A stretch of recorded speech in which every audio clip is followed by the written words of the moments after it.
नमस्कार। यस लोकसेवा च्यानलमा यहाँलाई हार्दिक स्वागत छ। आज म शाखा अधिकृत को यो तेस्रो पत्र न्याय कानुन र सरकारी वकिल विषयमा जसले जाँच दिँदै हुनुहुन्छ उहाँहरूको लागि चाहिँ तेस्रो पत्र अन्तर्गतको चाहिँ अन्तर्कालीन आदेश र अन्तरिम आदेशको बारेमा चाहिँ यहाँलाई सामान्य जानकारी दिन गइराखेको छु। अन्तर्कालीन आदेश र अन्तरिम आदेश यसको फरक चाहिँ लगभग छुट्याउन हामीले सक्छौँ हैन। यसको आदेश यसको बिचमा चाहिँ फरक छुट्याउनको लागि इक्जाममा सोध्ने गर्दछ भने छुट्याउन सकिन्छ यदि हामीले विषयवस्तु राम्रोसँगले बुझेका छौँ भने चाहिँ यो दुईटाको बिचमा चाहिँ फरक छुट्याउन खासै केही पनि गाह्रो छैन। तर यदि अब यस बिचमा चाहिँ हामीले बुझेका छैनौँ भने चाहिँ फरक छुट्याउनलाई एकदम धेरै गाह्रो पर्छ। सबैभन्दा पहिला त यस बिचमा चाहिँ यसको बिचमा चाहिँ फ्याक्ट कुरा के हो भन्ने कुरा चाहिँ बुझ्न जरुरी छ हैन। अब सुरुवाती चरणमा पढ्न सुरु गर्नेहरूले त एक दुईपल्ट इक्जाम दिइसक्नेहरूलाई चाहिँ यो खासै त्यति धेरै गाह्रो लाग्दैन, उहाँहरूले छुट्याउन सक्नुहुन्छ। तर सुरुवाती चरणमा पहिलो अथवा दोस्रो पल्टसम्म इक्जाम दिने हाम्रो जुन विद्यार्थी साथीहरू हुनुहुन्छ उहाँहरूलाई चाहिँ धेरै कन्फ्युजन हुन्छ, किनभने विषयवस्तुको बारेमा ठ्याक्कै राम्रो ज्ञान हुँदैन अनि त्यसपछिबाट ठ्याक्क फुटाएर दिएको हुँदैन। बुकहरूमा पनि बुक त के भन्नु, त्यसलाई गाइड भनौँ हैन, लोकसेवाको कुनै किताब त हुँदैन त्यो। अब उहाँहरूले जो राइटरहरू हुनुहुन्छ उहाँहरूले चाहिँ लेख्नुभएको हो, त्यो त गाइड भनिन्छ त्यसलाई। त्यो सिलेबसभन्दा बाहिरको आउट अफ ट्र्याकमा गएर लेखेका कुराहरू पनि छन्। सिलेबसमा एउटा कुरा राखेर भित्र चाहिँ अनावश्यक अन्य कुराहरू विषयलाई तोडमोड गरेर राखेको र ठ्याक्कै सिलेबस अनुसार चाहिँ क्वेसनहरूको सल्भ नभएको अवस्था पनि छ ती गाइडहरू हेर्दाखेरि। त्यही भएर मैले चाहिँ यहाँहरूलाई बुझाउन कोसिस गरेको छु। यो अन्तर्कालीन आदेश र अन्तरिम आदेश भनेको छ, पहिला सुरुमा यसलाई चाहिँ अलिकति मिहिन हिसाबले अथवा एकदम मनन गरेर सोच्ने कि अन्तर्कालीन र अन्तरिम भनेको छ। अन्तर्कालीन भनेको चाहिँ कालीन भनेको त के हो त भन्दाखेरि अन्तर्कालीन भनेको छ हैन। अन्तर्कालीन भनेको चाहिँ के हो त भन्दाखेरि कुनै पनि मुद्दा जुन हुन्छ त्यो मुद्दा चाहिँ दर्ता हुन्छ अदालतमा गएर, मुद्दा दर्ता हुन्छ। मुद्दा दर्ता भइसकेपछि त्यसको चाहिँ अब त्यो पेशी चढ्छ कि पेशी चढ्छ हैन। मुद्दा दर्ता हुन्छ, त्यसको टाइम आउँछ, पेशी चढ्ने टाइम आउँछ। अनि पेशी चढ्ने टाइम भइसकेपछि चाहिँ त्यो मुद्दा अब सुरु हुन्छ। सुरुमा चाहिँ पेशी फर्स्ट पेशी हुन्छ, सेकेन्ड पेशी चढ्छ, थर्ड पेशी हुन्छ, फोर्थ पेशी हुन्छ। अब विषयवस्तु कति जटिल छ त्यसमा पनि भर पर्छ। मुद्दा ठ्याक्कै अब आज दर्ता भएको मुद्दा आजको भोलि नै फैसला हुने, 2 महिना 3 महिनामा फैसला हुने भन्ने चाहिँ प्राय हुँदैन, किनभने मुद्दाको जटिलता हेरेर चाहिँ त्यो मुद्दा लम्बिन सक्छ। त्यसै गरेर अर्को कुरा भनेको चाहिँ मुद्दामा के हुन्छ भने जस्तो दुई थरी वकिलहरू दुईटै पक्षको चाहिँ वादी र प्रतिवादीको चाहिँ वकिलहरू जो हुनुहुन्छ उहाँहरूले चाहिँ मुद्दा फिर्ता पनि लिइरहनु भएको हुन्छ क्या बेला बेलामा। 2 पल्टसम्म सार्न पाइन्छ भन्ने कानुनी छ, के भन्छ त्यसलाई, कानुनी रूपमा चाहिँ 2 पल्टसम्म एकजनाले मुद्दा फिर्ता लिन मुद्दा फिर्ता होइन मुद्दा सार्न पाइन्छ। जस्तो आज म बिरामी भएँ त्यही भएर चाहिँ यो अब अर्को पेशीमा राखिदिनु भनेर भनेको हुन्छ कि हो। त्यस्तै यावत कुराहरूले गर्दाखेरि मुद्दा चाहिँ सरिराखेका हुन्छन्। एउटा मुद्दा 2 वर्ष 3 वर्ष 5 वर्ष जति वर्ष पनि लाग्न सक्छ त्यो मुद्दा चाहिँ फैसला हुनलाई हैन।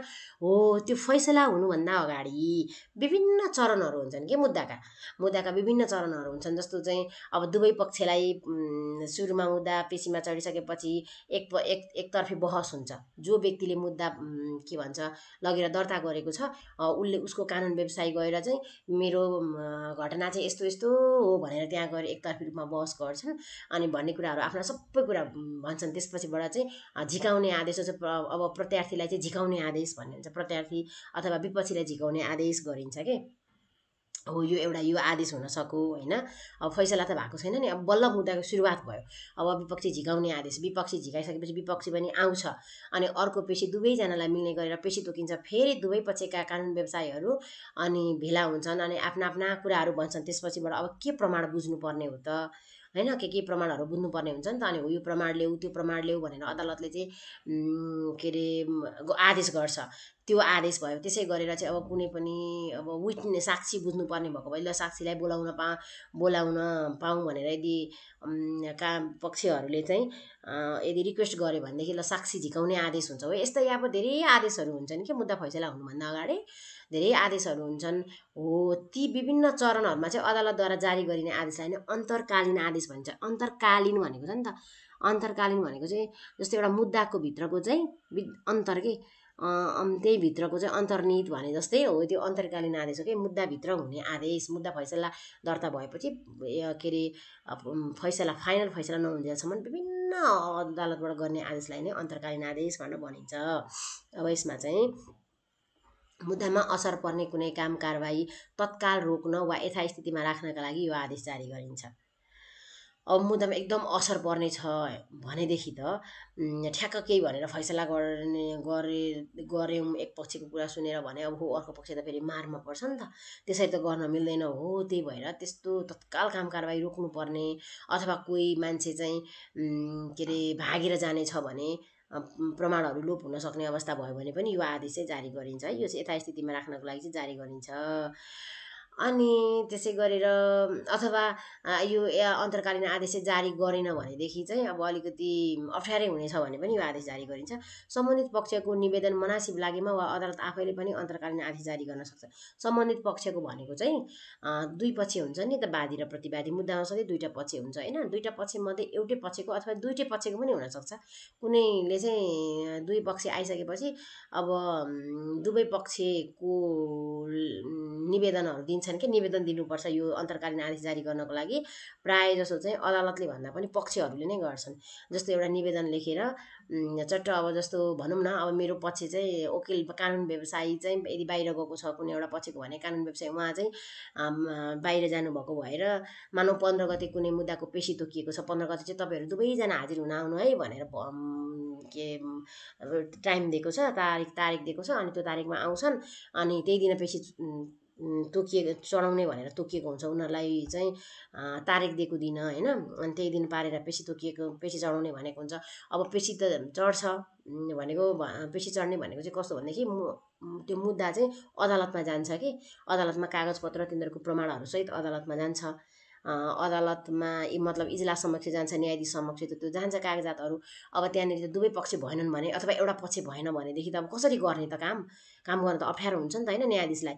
अनि त्यसपछिबाट अब यस्तो अवस्थामा चाहिँ अब आफ्नो पक्षले हार्छ कि भन्ने धेरै जसो चाहिँ पक्षहरूलाई त्यो डर हुन्छ कि मेरो पक्षले पो हार्ने हो कि ओहो फलानुको अब त कानुन व्यवसाय आएको होला मेरो आएको छैन, अथवा उसले त केही कुराहरू प्रमाण पुर्याउनलाई पनि प्रमाणको सम्बन्धित खोजी गरिराखेको प्रमाण पुर्याउन नसकेको अवस्था हुन्छ नि त। अनि उसले प्रमाणको खोजी गरिराखेको हुन्छ, प्रमाण मिलाइराखेको हुन्छ, कहाँबाट के गरिरहेको हुन्छ, यावत समस्याहरू आउँछन् कि मुद्दाको बेलामा।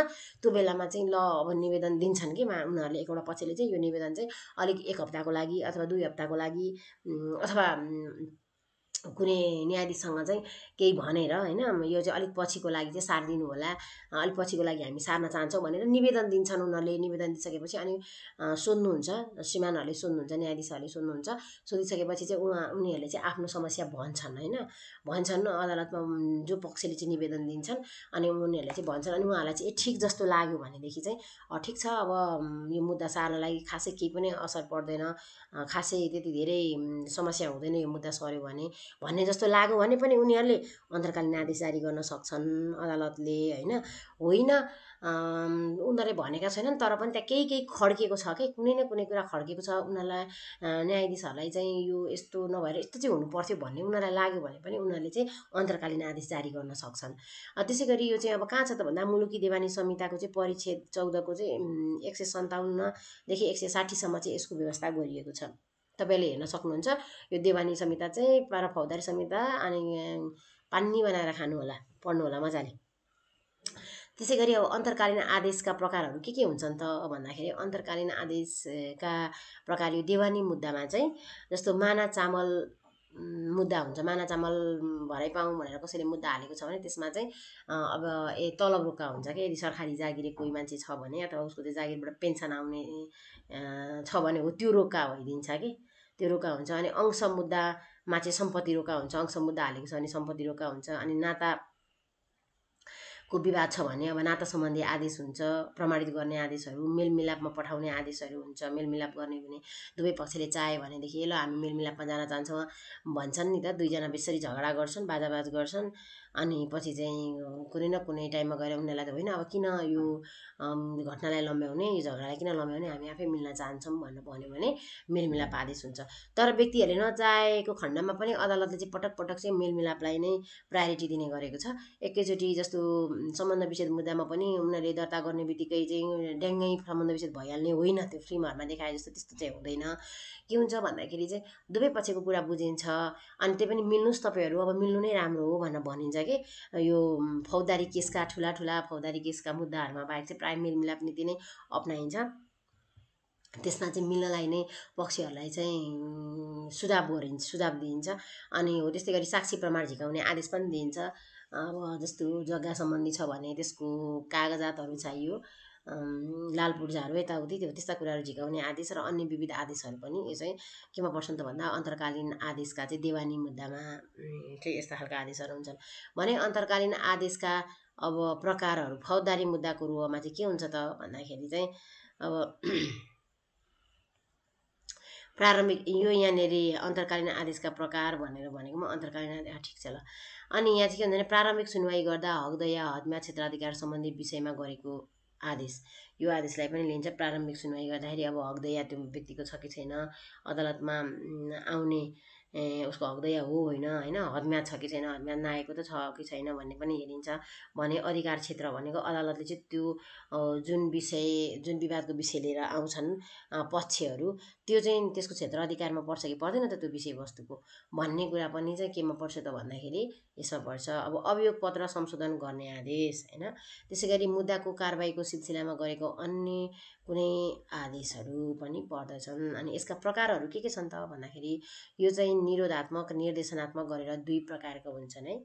यो अन्तर्कालीन आदेशका प्रकारहरू पनि सोध्न सक्छ, अथवा हामीले लेख्दाखेरि चाहिँ अब अन्तर्कालीन आदेशका कुराहरू यति लेखेर चाहिँ होइन, अन्तर्कालीन आदेशका यति के विषयवस्तुहरू लेखेर चाहिँ अनि दुई प्रकारका हुन्छ, निरोधात्मक र निर्देशनात्मक भनेर अनि यसको बारेमा लेख्न सक्छ। अब अन्तरिम आदेश भनेको चाहिँ के हो त भन्दाखेरि अब अन्तर्कालीन भनेको मुद्दामा गरिने आदेश हो है, बुझ्नुहोस् है।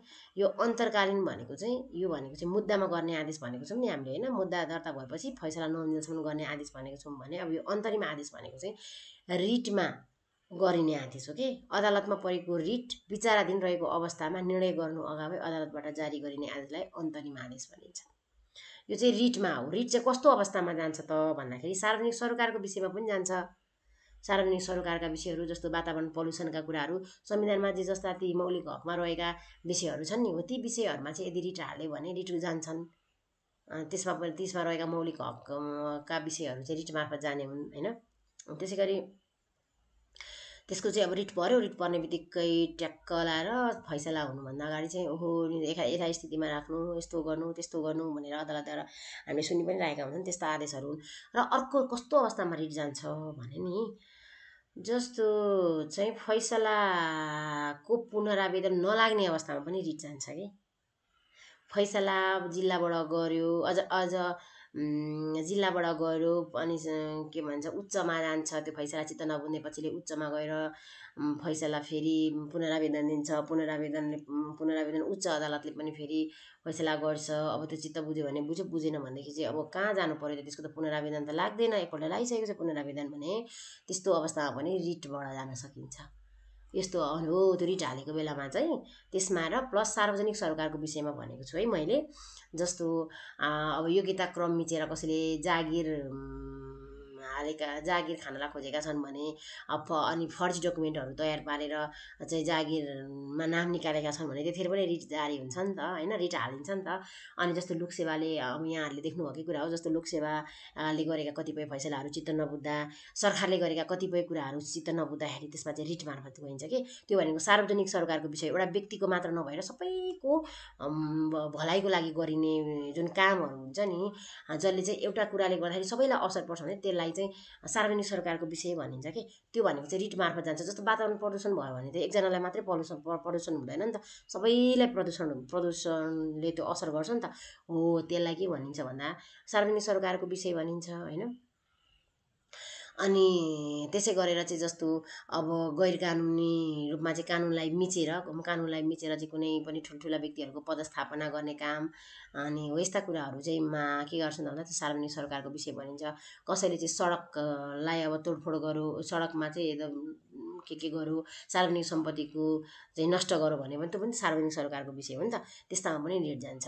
यहाँले बुझ्नुभयो होला हो। यो चाहिँ अन्तरिम आदेश चाहिँ रिट हालिन्छ। रिट हालिसकेपछि अब हाल्ने बित्तिकै त्यो त विचाराधीन अवस्थामै रहेको हुन्छ नि त, जो फैसला गर्नुभन्दा अगाडि, त्यसको निर्णय दिनुभन्दा अगाडि हो, त्यतिखेर चाहिँ अदालतद्वारा जारी गरिने आदेश हो।